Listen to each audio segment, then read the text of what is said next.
한 주간의 정치 이슈 속 궁금증을 풀어보는 시간입니다. 정치와이 오늘도 왜라는 질문 해보겠습니다. 김준일 시사평론가, 윤희석 국민의힘 전 선임대변인과 함께합니다. 안녕하세요. 네, 안녕하세요.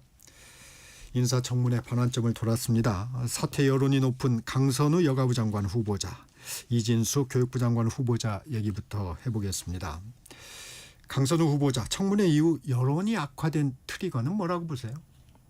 거짓말이죠.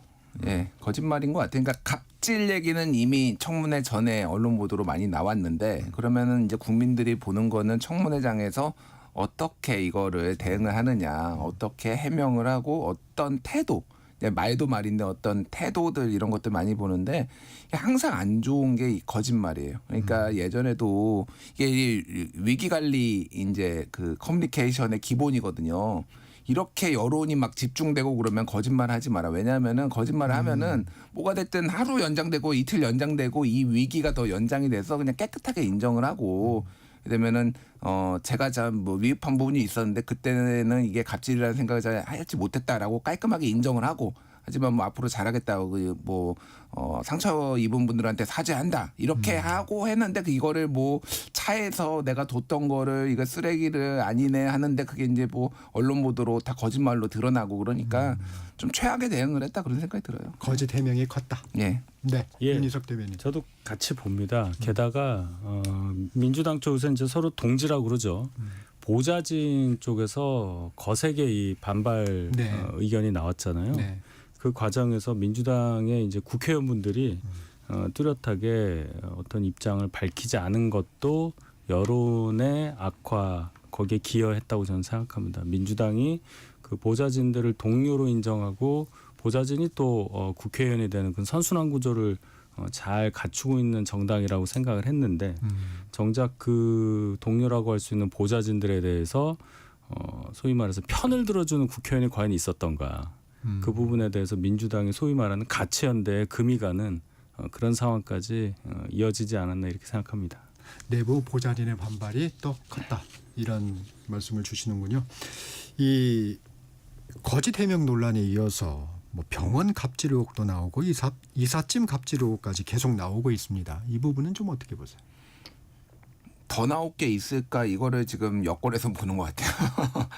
일단 오늘까지 이제 청문회가 열리잖아요. 네. 그러니까 지금 뭐 대통령실의 기류는 청문회까지는 다 보고 주말 사이에 조금 이 상황 변화를 보겠다라는 얘기는 뭐냐면은 이제 여론이 급격하게 악화될 게 있는지, 그리고 주말 사이에 아니면 주초까지 언론 보도가 또 추가로 나와가지고 이게 더 이상 감당할 수 없는 상황이 될 건지를 보겠다라는 거거든요.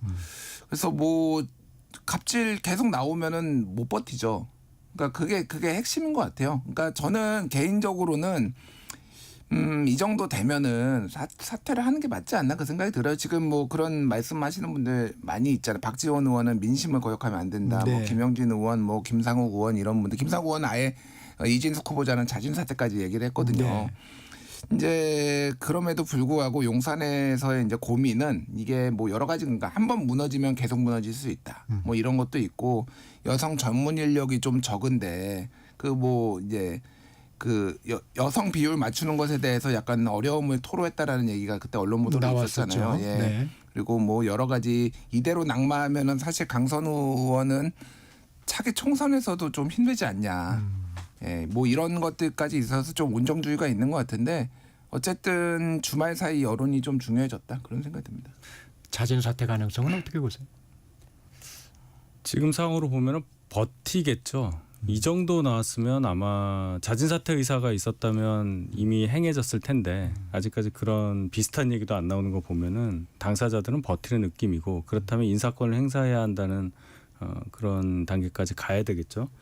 주말까지 여론을 보자 추가적인 의혹 보도가 없으면 뭐 좀 가능성이 있다 이렇게 말씀하신 걸로 저는 들었는데, 도대체 뭐가 더 나와야 이분들의 거취에 영향을 미칠 수 있을지, 특히 강선 후보자의 경우는 나오는 그 갑질의 종류가 이렇게 많다면 하나하나 건건히 방어할 수 없다는 얘기고, 전체적으로 다 사실일 가능성이 높다고 봐야 되겠죠. 어떻게 이런 뭐 병원, 뭐 이삿짐, 뭐 쓰레기, 비대 이런 건 상상하기 어렵잖아요. 그렇다면은 국민적 평가 끝났고 시민단체 또 다른 야당도 또 당 내에서조차 정리해야 된다는 여론이 많으니까 아마 이재명 대통령이 결단을 내리실 걸로 저는 생각합니다.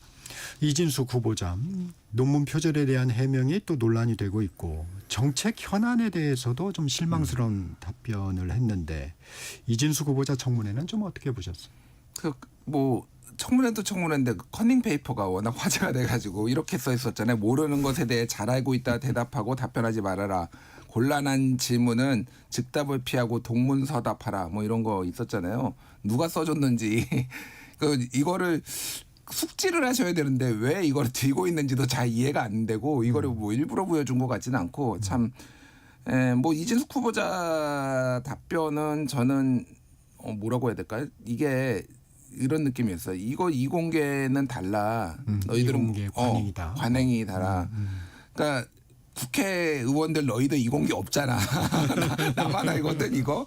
근데 뭐 제가 아는 이공개 저도 뭐 공부도 좀 했던 사람이고 이런에서 이거는 말도 안 되는 얘기다. 이런 얘기들을 해요. 누가 그렇게 제자의 박사학위 논문을 교신 저자가 아니라 일저자로 올리느냐. 이것도 진짜 갑질이거든. 이게 이번 청문회의 키워드는 갑질이에요. 제가 보기에는.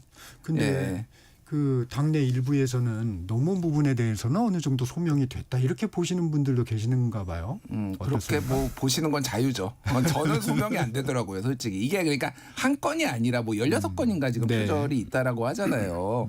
그러니까 이게 특히 2000년대 한 초반부터 해가지고 이제 한 2010년대 초반까지 요때 집중 요즘은 잘 안 그래요. 요즘은 하도 이게 문제가 되니까 근데 그때 당시에 집중적으로 이런 거를 소위 말해서 갑질을 했고 생사 여탈권을 그 박사 그러니까 소위 말해서 대학원생 조교의 생사 여탈권을 교수가 쥐고 있어요. 그렇죠. 아주 패턴이 비슷합니다. 네. 그러니까 보좌진에 대한 어떤 뭐 생사 여탈권이란 표현도 그렇지만 어쨌든 이런 거에 대해서 고용 관계 이런 거를 거의 쥐고 있거든요. 교수한테 찍히면요 우리나라에서는 방법이 없어요. 다른 교수한테 갈아타지도 못합니다.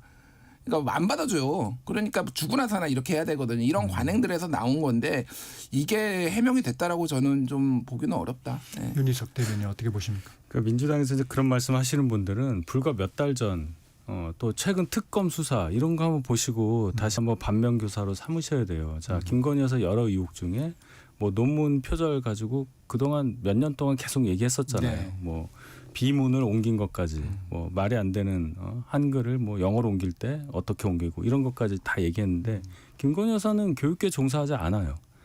이분은 지금 교육부총리 하시겠다는 분이 비문까지 옮겨서 논문 관련해 문제가 있는데 그때 사례와 비교했을 때 왜 이렇게 느슨하게 얘기를 하냐. 뭐가 해명이 됐다는 건지 잘 모르겠고 교육 행정에 대해서도 세상에 나이스가 뭔지를 모르는 그 교육행정 정보 시스템 그리고 유보 통합에 대해서도 전혀 뭐 숙지가 안 됐다는 것보다 아예 생각이 없더라고요. 그러면 어떻게 교육부총리를 맡길 수 있냐. 이 차원도 생각을 해야 됩니다. 논란이 해소됐다는 것보다도 이 일을 맡길 거 아니에요. 저는 그 부분에서 너무 안타까운 반응이 그 민주당에서 나와서 대단히 실망을 했습니다. 지금 윤희석 대변인이 잠깐 언급을 해주셨는데 그 국민검증단 민주당에 대해서도 좀 쓴소리를 했습니다. 지금 얘기해 드린 대로 김건희 씨의 논문 검증과 표절 발표에 대해서는 박수를 치더니 더 심각한 연구 부정 행위에 대해서 눈 감는 것은 파렴치한 처사다. 이렇게까지 얘기를 했는데 동의하십니까? 이분들을 사실은 증인으로 채택했어야 돼요. 제가 보기엔. 예. 그러니까 이게 이번에 청문회에서 지금 17명 이제 뭐 국세청장이나 뭐 이런 분들까지 포함해서 17명 하는데 증인이 2명이었잖아요. 근데 이진숙 후보자는 이 국민검증단 지금 야당에서 하겠다고 했는데 안 된 거잖아요. 왜 안 됐는지 솔직히 모르겠습니다. 예. 이거는 뭐 안 좋은 관행들이 지금 정착되고 있다. 민주당에서 어쨌든 무조건 증인 안 돼, 모두 안 돼, 모두 안 돼. 이것도 제가 보기에는 갑질이에요. 이번에 키워드는 다 갑질이래요, 보니까. 예. 이제 이런 식으로 하면 안 돼요, 제가 보기에는. 예. 국민검증단 같은 경우에는 중립적인 분들이 이게 그러니까 정파성이 센 분들이 아니잖아요. 이분들은 그냥 교수들이잖아요. 그분들이 이게 표절이라고 하면은 그분들 불러다가 직접 그 표절인지 아닌지 얘기 듣고 그 이진숙 후보자 얘기도 듣고 이래야 되는 거 아닌가요?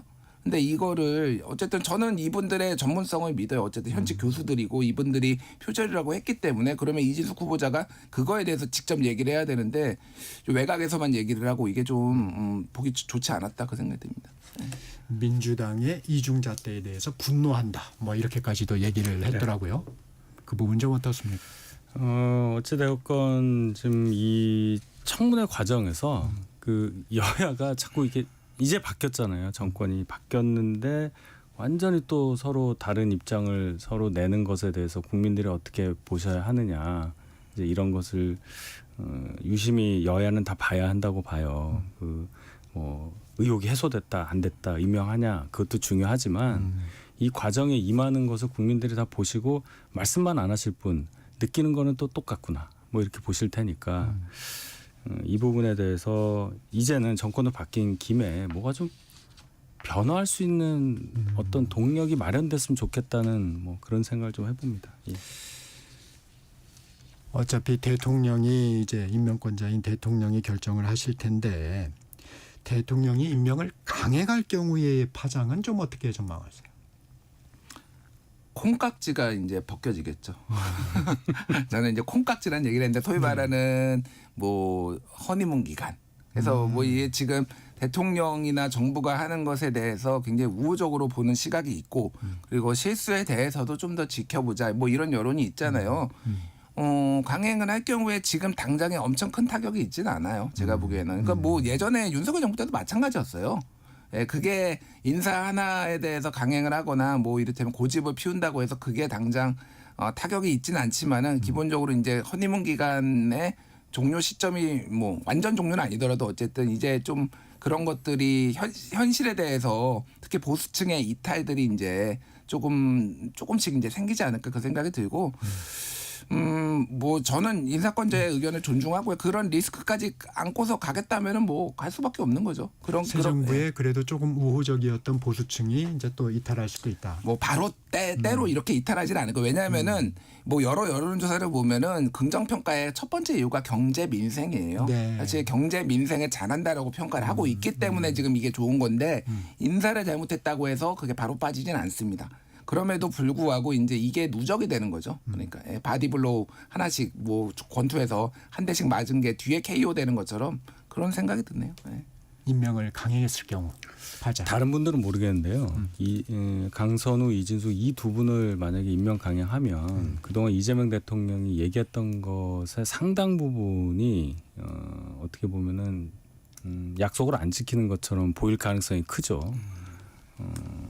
뭐 약자에 대해서 배려하는 것, 그다음에 공정하지 않은 것, 다 뭔가 발본사건에서 제대로 돌려놓겠다 이런 이미지로 과거의 일까지 지금 쭉 이재명 대통령이 바로잡기 위해서 노력을 하시는 중이라고 저는 보는데 이걸 어떻게 그냥 넘어갑니까?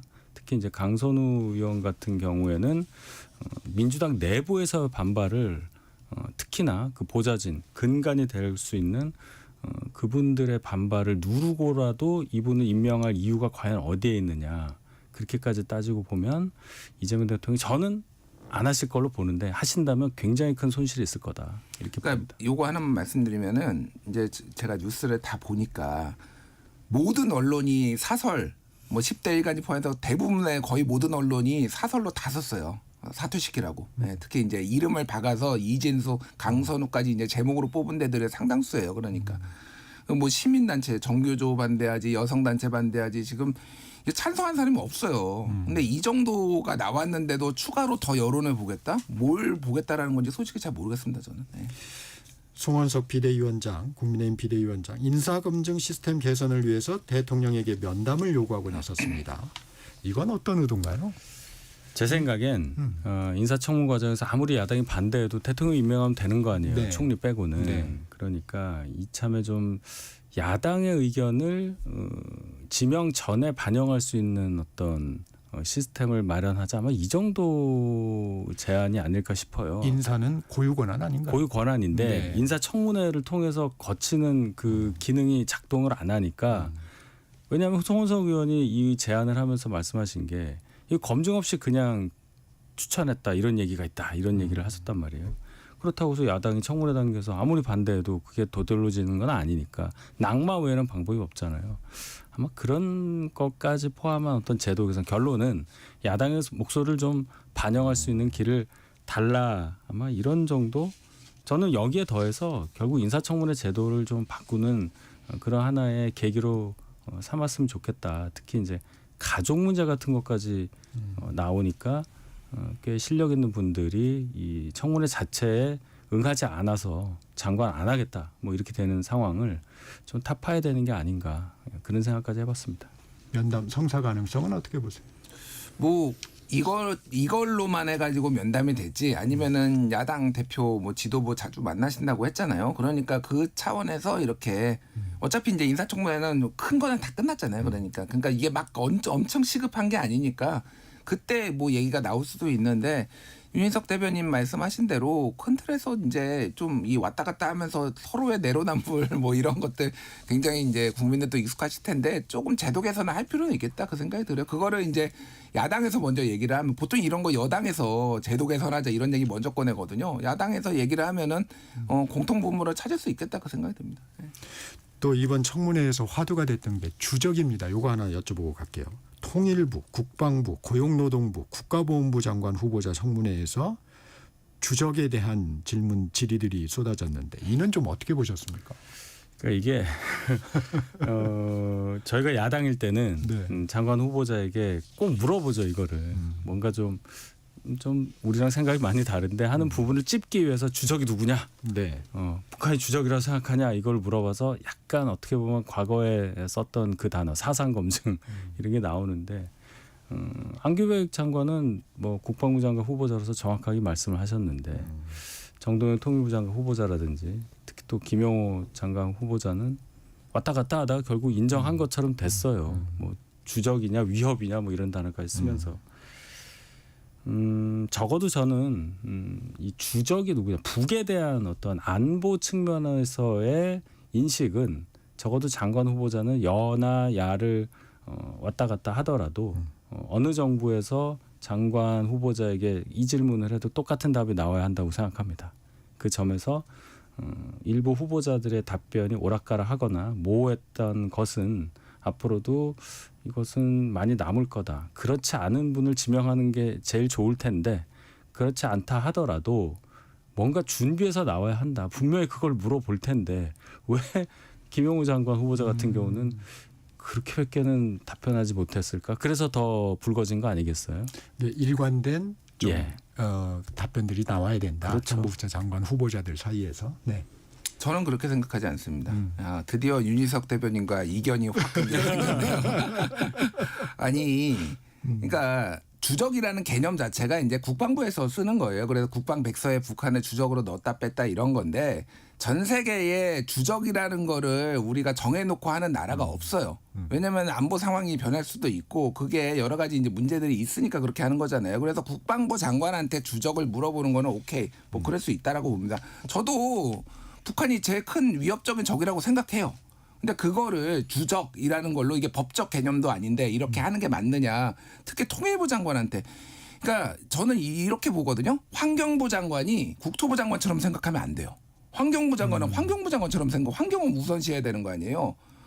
그러니까 예를 들면 그런 거잖아요. 뭐 이를테면은 산업자원통상부 장관은 산업의 진흥을 해야 되는 거잖아요. 그러니까 이게 각자의 롤이 있는 거는 통일부 장관은 통일을 우선시하는 게 당연해요. 그러니까 이게 북한이 그렇다고 뭐 친북 행세를 한 것도 아니고 이게 주적이 아니다라고 얘기를 해가지고 이게 그렇게 문제가 되는 거냐. 특히 김영훈 노동부 장관한테 좀 물어볼 수도 있다라고 보는데 아니 무슨 청문회 전체를 다 주적 얘기만 하고 끝내면 어떡합니까? 그러니까 노동 이게 어떤 능력이 있는지 이런 것도 검증을 해야 될 거 아니에요. 근데 과하다 좀. 이게 너 이러니까 색깔론 얘기가 나오는 거예요. 예.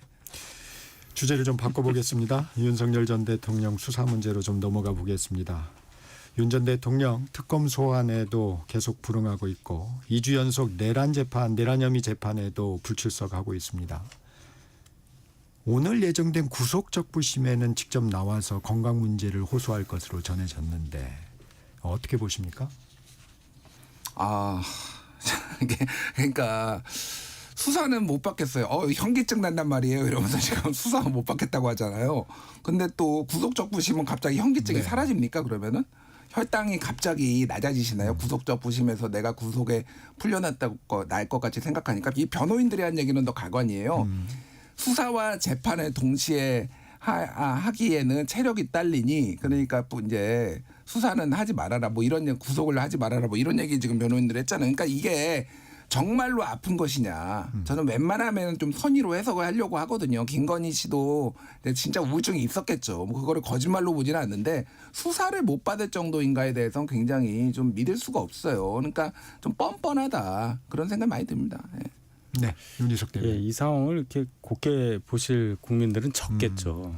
변호인 입장에서는 이렇게 나올 수밖에 없는 거고 특히 제가 볼 때는 이 재판 자체, 기소 자체에 대한 절차 여기에 대해서 법적으로 문제 삼고 있는 게 윤 대통령 측의 입장이잖아요. 그러니까 지금 진행되고 있는 특검에 의한 수사라든지 구속, 기소, 재판 이런 게 다 애초부터 잘못된 절차에 따라 시작된 거다.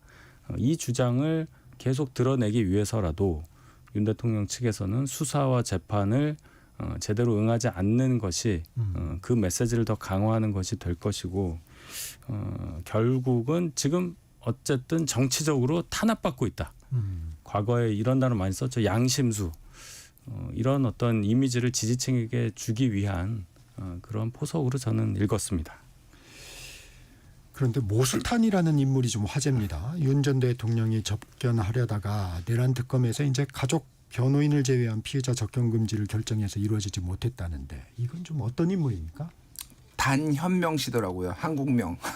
한국계 미국인인데 단씨입니다. 단. 아, 예, 그래서 탄으로 이제 뭐 김신대 킴 이렇게 읽는 것처럼 박신대 그렇군요. 팍 이렇게 읽는 것처럼 이제 한국계 미국인인데 그러니까 이분이 이제 리버티 대학의 무슨 교수 뭐 그래서 이제 이 법학을 이제 전공한 분인데 그러니까 그냥 부정선거 음모론자예요. 근데 이게 정말로 재밌었던 게 뭐냐면은 이분이 이제 우리나라 왔을 때 이분 그러니까 소위 말해서 부정선거 음모론 지지하시고 윤석열 지지하시는 분들이 대거 공항으로 나가가지고 이제 성조기와 이스라엘기와 태극기를 흔들면서 막 환영을 했거든요. 이게 그쪽 세계에서는 뭐냐면은 모스탄이 와서 우리 구속돼 있는 윤석열 대통령을 구출해 주실 거야. 뭐 이런 서사가 있더라고요. 그러니까 그 예전에 그 윤석열 대통령 이제 막 탄핵 뭐 되고 이랬을 때 그때 막 그 강경보수 쪽에서 무슨 얘기했냐면은 네. 트럼프가 항공모함을 끌고 와가지고 우리 윤석열 대통령 구출해 주실 거야. 뭐 이런 서사가 있었어요. 실제로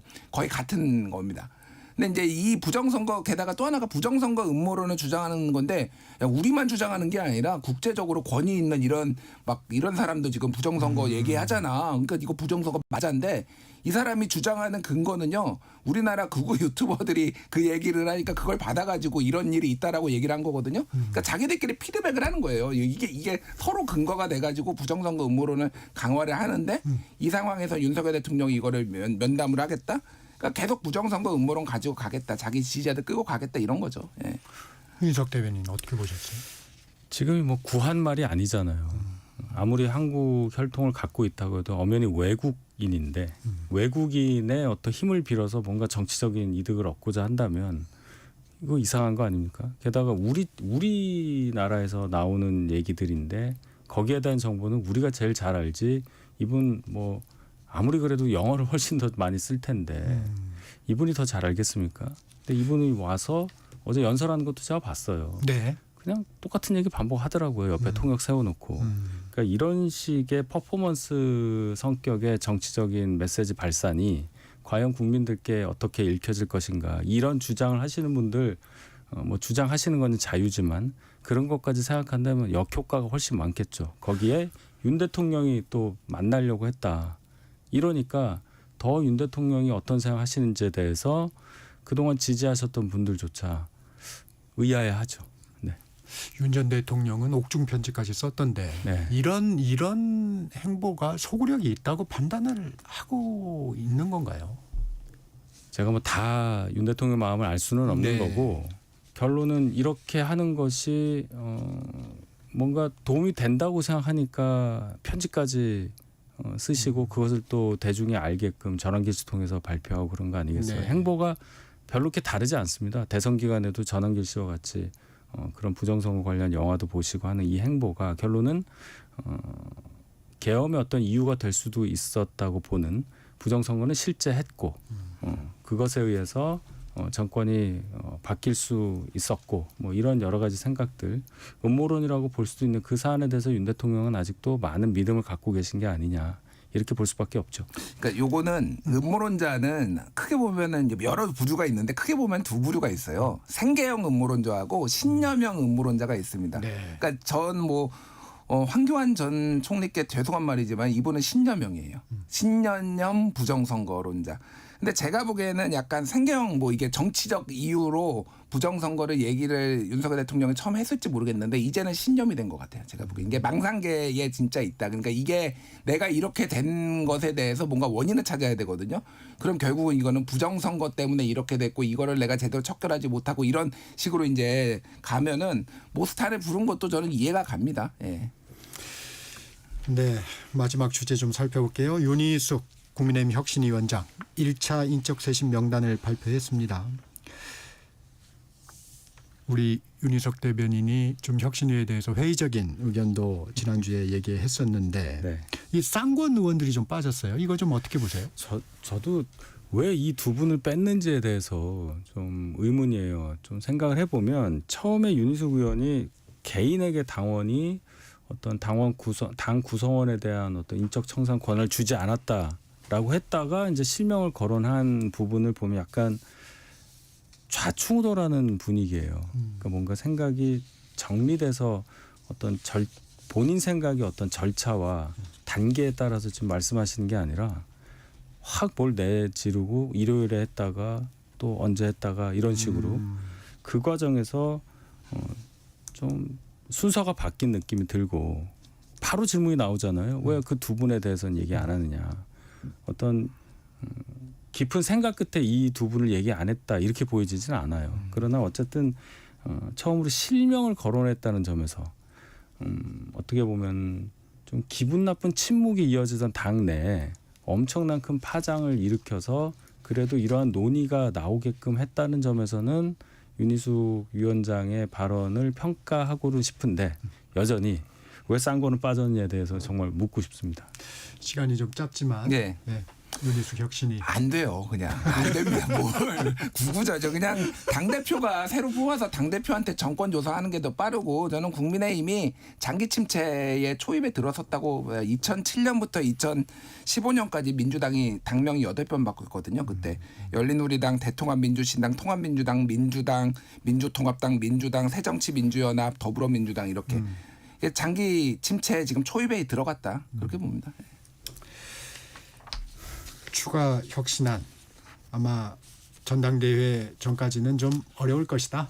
혁신안 나와도. 안 받죠. 당장 의총 여는데 누가 이거 받겠습니까? 불난 내일 의총에 볼만할 거예요. 제가 보기엔 국민의힘 의총. 예. 네, 지켜보도록 하겠습니다.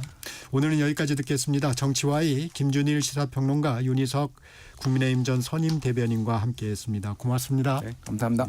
정적시사 2부 마칩니다. 잠시 후 3부에서 뵙겠습니다.